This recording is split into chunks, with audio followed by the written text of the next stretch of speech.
Ang balita natin ngayon, ito nga bang si Stanley Pringle na naglalaro dito sa Terra Firma ay lilipat na dito sa San Miguel Beer. Pero kasing mga lumalabas na mga reports ngayon na ito raw kontrata ni Stanley Pringle sa Terra Firma ay mag-expire na at magiging free agent na to.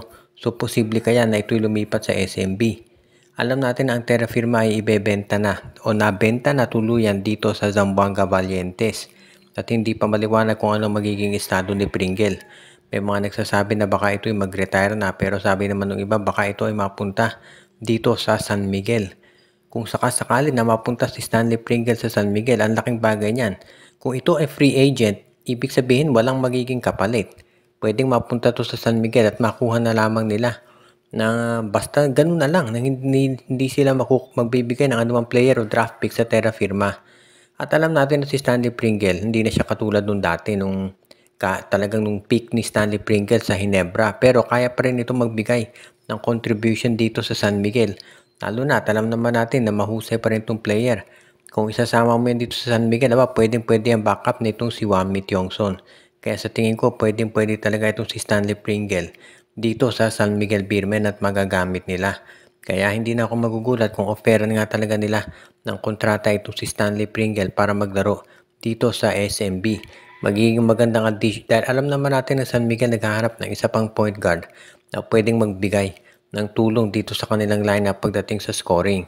Kaya nga itong si Stanley Pringle yan ang nababagay talaga dito. Kaya sa tingin ko pwedeng-pwede itong si Pringle dito sa SMB. Kinakailangan na lang niya talaga dito mag-playmaking dahil alam natin maraming scorers itong San Miguel.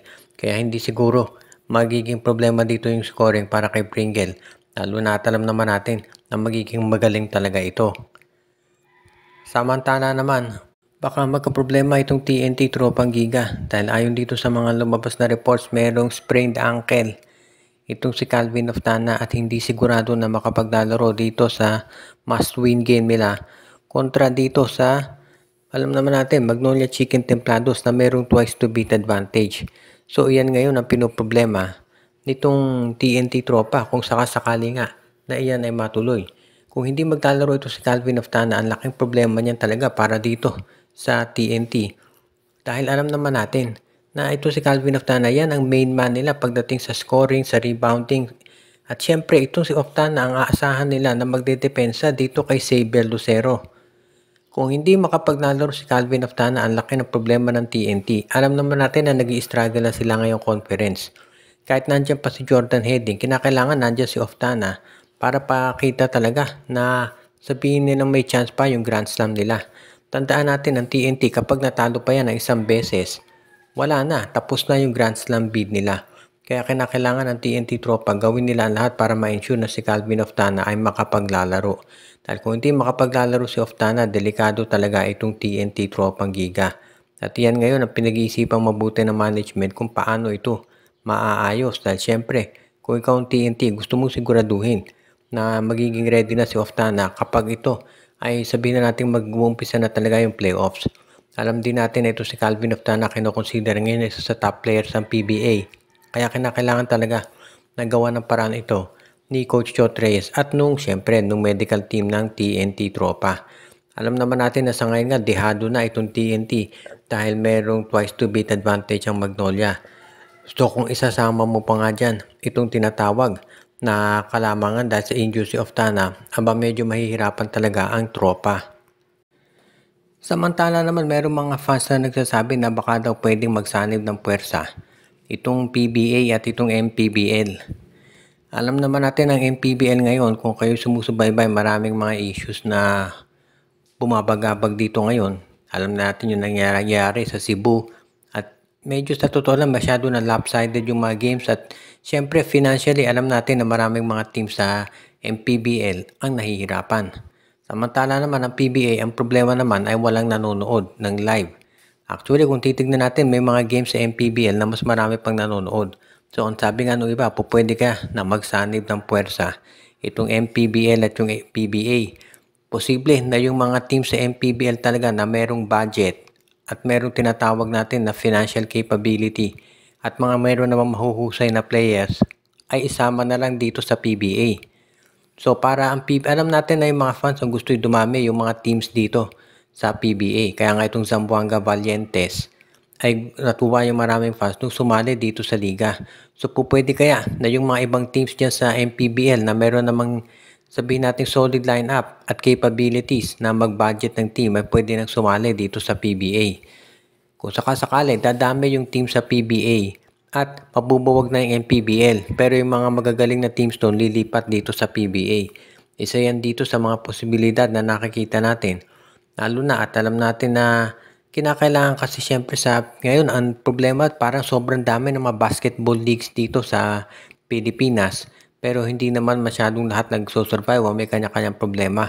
So mukhang kinakailangan sabi nga nila ay parang consolidation.